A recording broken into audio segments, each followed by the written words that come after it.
Olá, vamos agora dar continuidade àquele assunto que tratamos anteriormente, que é o da geografia bíblica.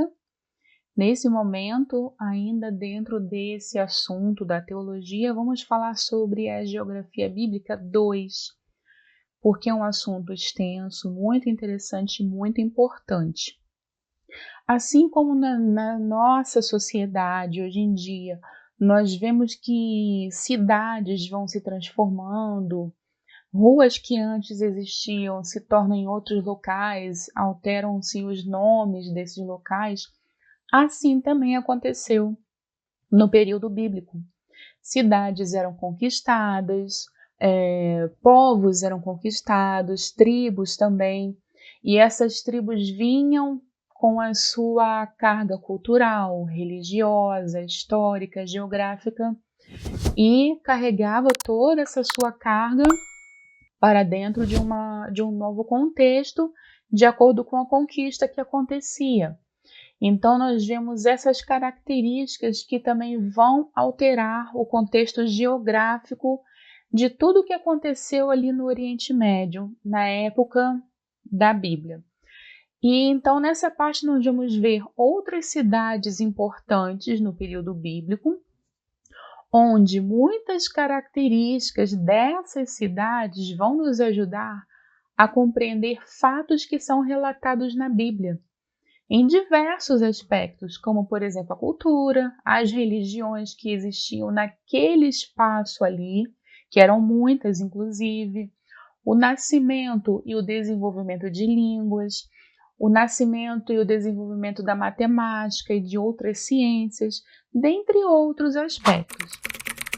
E essas características, como nós podemos observar, são de grande importância para que sejam compreensíveis determinados eventos relatados na Bíblia, como, por exemplo, as viagens dos patriarcas, Abraão, e os demais, a permanência e a peregrinação do povo de Israel, o conflito ou os conflitos entre tribos e nações vizinhas, como nós sabemos que são relatadas na Bíblia, lá no Antigo Testamento, o nascimento dessas religiões ali daquela localização, divisão e localização das 12 tribos de Israel, o período dos juízes, que vem logo a seguir, o reino unido criado por Samuel, o reinado de Saul, as conquistas e o império de Davi, o reinado de Salomão e o reino dividido. São características bem importantes do Antigo Testamento que vão marcar muito o quesito geografia bíblica, que é um assunto muito importante dentro da teologia. Então, falando agora sobre as cidades importantes daquela época, primeiramente, temos a Etiópia, que cada cidade vai ter o seu significado, cada palavra, o nome de cada cidade vai ter o seu significado. Etiópia significa rostos queimados. Por quê? Porque aquela região tinha muito sol, as pessoas ficavam com o seu rosto queimado. Ela vai estar localizada no oriente da África e era também conhecida como terra de Cush. Cush também é uma palavra que se refere à pele escura, também tem esse significado. Ela vai fazer limite com a Líbia, com o Egito, com a Arábia, com o Mar Vermelho e com algumas outras partes da África. A sua população vai ter origem de várias etnias e também vai ter diferenças na língua, na cultura e na religião. Como nós acabamos de falar, cada cultura tem a sua língua, a sua religião, suas características.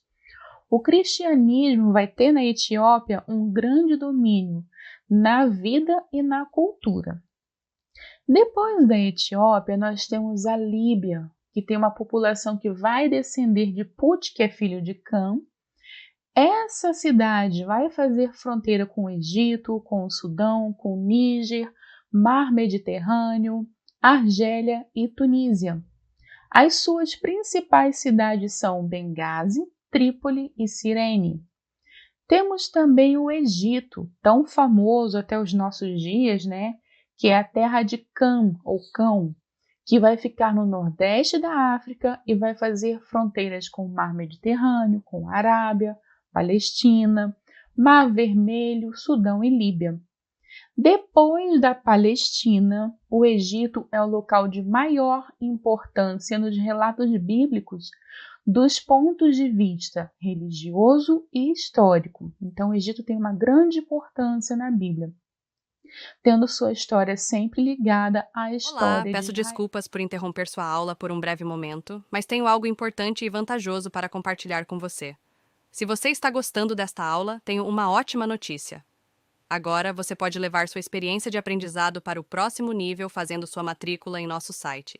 Ao se matricular, você terá acesso exclusivo a uma série de benefícios. Primeiro, você pode baixar a apostila completa do curso em PDF, perfeita para acompanhar as aulas e revisar o conteúdo sempre que precisar. Além disso, ao concluir o curso, você terá a oportunidade de adquirir um certificado de conclusão, um grande passo para o seu desenvolvimento profissional e acadêmico. E sabe o que mais? Ao assistir às aulas diretamente em nosso site, você terá uma experiência de aprendizado sem interrupções ou propagandas. Isso significa mais foco e eficiência no seu estudo. Então, não perca essa chance. Clique no link na descrição deste vídeo ou visite nosso site para se matricular agora mesmo. É rápido, fácil e vai transformar a maneira como você aprende. Agora, vamos voltar à aula. Obrigado por sua atenção e nos vemos no site. Ligada à história de Israel, como podemos ver também. 96% do território do Egito é feito de deserto, e essa região vai contar com as águas do rio Nilo para a manutenção da vida. Então, só 4% da sua extensão é habitável. Foram os egípcios que criaram a escrita hieroglífica e criaram também um calendário solar e também dividiram o ano em 365 dias, como temos até hoje, né? Faraó, esse termo, esse nome Faraó, não era o nome de uma pessoa especificamente. Era um juiz supremo e era também um tipo de Deus, bem como era também um chefe militar e um grande sacerdote, com poderes absolutos. No tempo da Bíblia, a população trabalhava na agricultura e na arquitetura, no caso, construção de pirâmides e de templos funerários. Naqueles tempos da Bíblia, a política do Egito se dividia em períodos de dinastias, que eram lideradas por faraós, e dentro desses períodos, os mais conhecidos, foram os faraós Kelps, Kefren, Tutankhamon, Amenófis, Tutmés, Miquerinos, Ramsés, além de príncipes como Menés e rainhas como Hatshepsut. O poder desses líderes, fossem faraós, príncipes ou rainhas, era um poder que ficou enfraquecido conforme iam acontecendo revoltas sociais. E isso deu lugar ao nascimento do Médio e Novo Império. Então, nasceram o Médio Império e o Novo Império. As principais riquezas as principais razões, aliás, dessas rebeliões eram o aumento dos impostos de uma forma muito abusiva, tanto que a população não conseguia mais pagar, e também o trabalho forçado na construção dos templos funerários e das pirâmides. Então, as pessoas, além de pagarem impostos muito altos, eram ainda forçadas a trabalhar. Não tinham uma escolha para isso. Então, temos essas características do Egito também. Na agricultura egípcia se realizava a colheita de trigo, de frutos, legumes, cebola, cevada, óleo, centeio, papiro, que também era usado para a escrita, loto e linho. A questão da religião no Egito também foi muito importante, porque ela influenciou de forma significativa na literatura egípcia, como podemos ver, até os dias de hoje.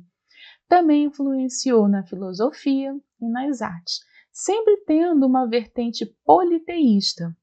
E a crença também na imortalidade da alma, na existência do juízo final, no culto aos animais e no retorno da alma para o mesmo corpo.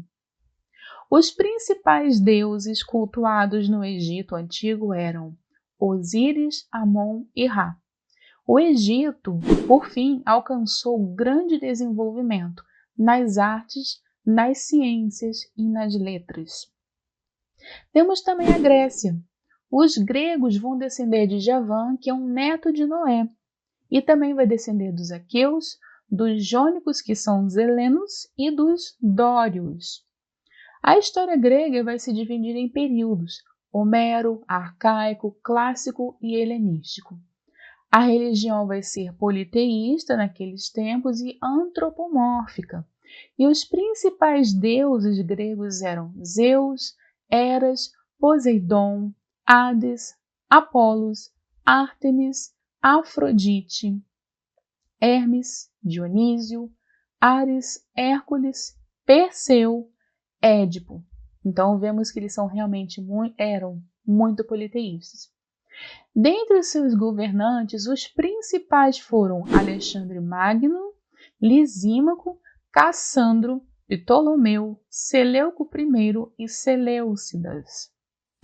Alguns desses governantes vão dar períodos de liberdade religiosa para o povo judeu, outros não.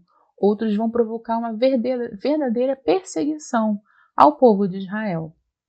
E para conseguir favores do povo de Israel, Herodes, que foi um dos seus governantes gregos, destruiu um templo antigo e, no lugar desse templo antigo, mandou a construir um novo templo, que é conhecido como o Templo de Herodes desde os dias de Jesus aqui na Terra.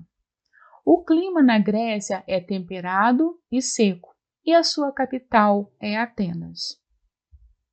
E aí, tudo bem? Estou passando apenas para deixar um recado bem rápido para você que acabou de ver essa aula e que gostaria de assistir a todas as aulas desse curso. É bem fácil, basta você clicar no link que está na descrição deste vídeo ou acessar www.novacursos.com.br. Fazendo sua matrícula em nosso site, você terá acesso a todas as aulas desse curso e mais centenas de outros cursos, além de poder fazer avaliação. E caso você queira, poderá estar adquirindo o certificado com um valor bem acessível.